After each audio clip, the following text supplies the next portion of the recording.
My neighbour painted his house, so I painted my house. My neighbour got a new BMW, so I got a new Audi. My neighbour got a beautiful apple tree, so I got a beautiful pear tree. My neighbour had another child, so I stopped there. What do we call this? In English, we call this keeping up with the Joneses. Keeping up with the Joneses. And here we imagine the Joneses are our neighbours.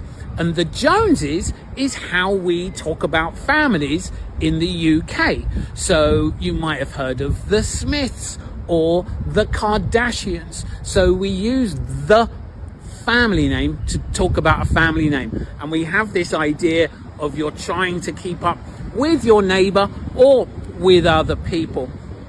This seems to me like a universal idea that you're in competition with someone.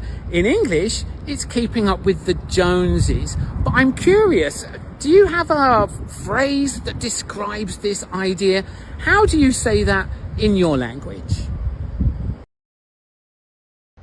My previous video was about keeping up with the Joneses, and thank you for all your responses. And I wanted to respond to some of the answers to explain the differences, at least in English. Keeping up with the Joneses is about spending lots of money so you appear to have a higher social status, so people can see the things that you have. A pissing contest or a willy waving contest is usually between two men or the egos of two men doing something futile and not really achieving anything, like two men seeing who can eat the rarest steak or who can order the spiciest curry.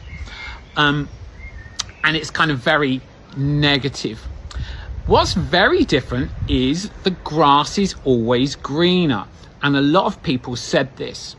This is the idea, is that what you don't have appears really great, but if you actually got that thing, it wouldn't be that great. So, for example, if you thought, I would love to live in America, it would be great, I would be so happy if I lived in America.